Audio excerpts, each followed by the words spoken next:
Hey folks, Kevin here. Well, it's March 15th, 2022, and I thought I'd share with you a couple of bad experiences I've had with the Google store. I'm not invested in Google as a corporation, although I think it's a very reasonable corporation to be invested in. Alphabet, the mother company.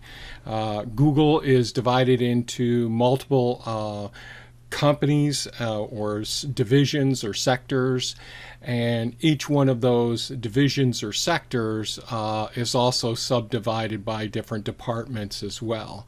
And I've had some good experiences with Google.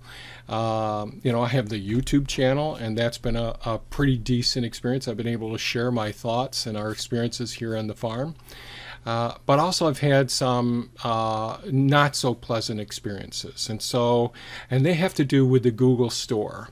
So right here is an image of the Google store that you can see on the screen here. And what I want to do is talk to you about a couple of scams or fraud events that I've experienced dealing with the Google store. It's been a real challenge. So I thought I'd go back and say back in history, back in 2015, October, looks like I bought my first Nexus 6P, bought one. My wife and I both bought Nexus 6Ps when we switched to Google Fi. Google Fi has been pretty good. It doesn't get us the greatest coverage where we're located right here, but it's been a good service. It's been very inexpensive, and I think it is a very valuable service. My issues are with the Google store, and and I'll get into the main issues in just a second. But as you could see, 2015, 2017, I did end up purchasing or getting a replacement. I can't remember, for one of my Nexus 6Ps because of a swollen battery and all in May of 2017. That went okay. I did end up upgrading to the Pixel 2. The camera is absolutely fantastic with the Pixel 2. This has been an absolutely wonderful phone. At the time that I purchased the phone, I got their warranty, their extended warranty service. It cost me $5 a month. I bought this phone in March 30th of 2018, and just a couple of months ago, the battery swelled and cracked the screen on it, and I contacted Google's warranty department and went through the whole process of ordering a replacement, which was going to cost me another $79, and that fell through for some reason. So I had to go through the whole process again, which was well over an hour trying to get the replacement, and finally I gave up on it. But I was able to cancel after, from 2018, 19, 20, 21, 22, almost 4 years of paying $5 a month, because honestly I completely forgot they were taking out the $5 a month. Since that time, now I was able, I'll mention this, I was able to get the cancellation on this Pixel 2 for the warranty service. My bad, I didn't pay attention to it. I should have just canceled it years ago when I bought the Pixel 4As. So Thea and I both bought Pixel 4As, and they were absolutely fantastic. The screens were a little bit smaller than the Nexus 6Ps. And the Pixel 2 was a smaller screen as well. And as we're getting age-related changes with presbyopia, you need longer arms to be able to see the screen clearly.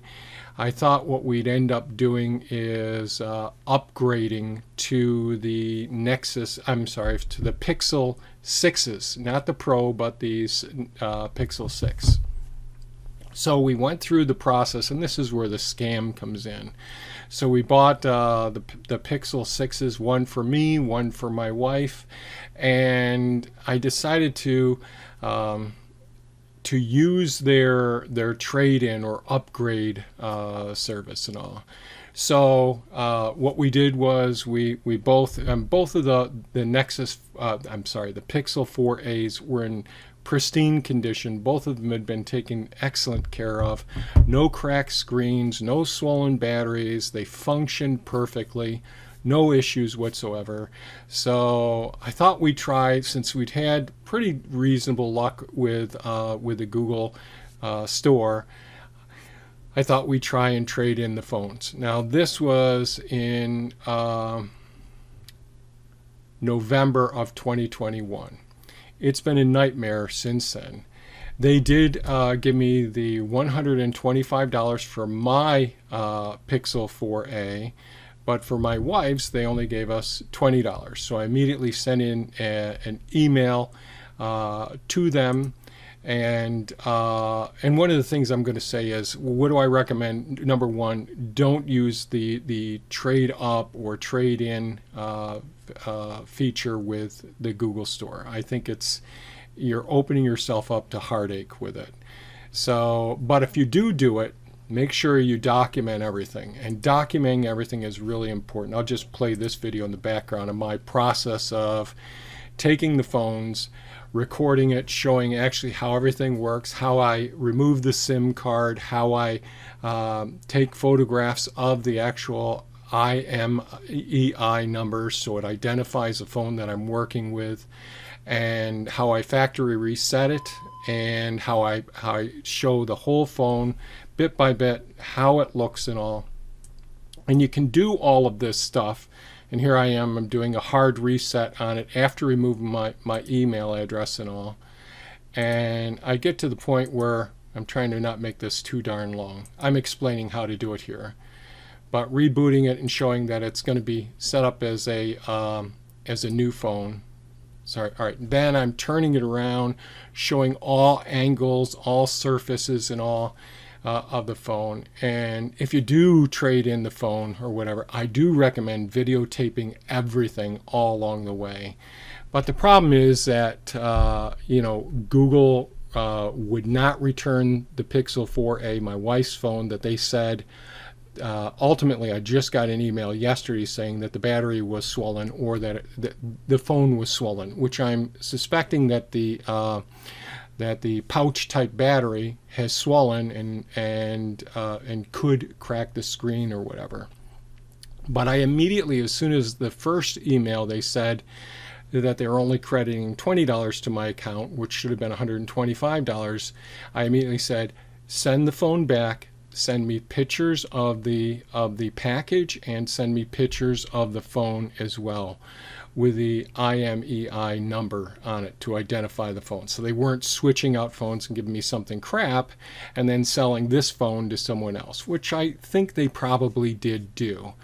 But multiple correspondence, me going back and forth, them not responding, phone calls and all. And so I'd say even doing this, packaging everything up, recording everything, really isn't going to get you any place, because they won't send you photographs of the phone that they're saying that you traded in, that there was something wrong with.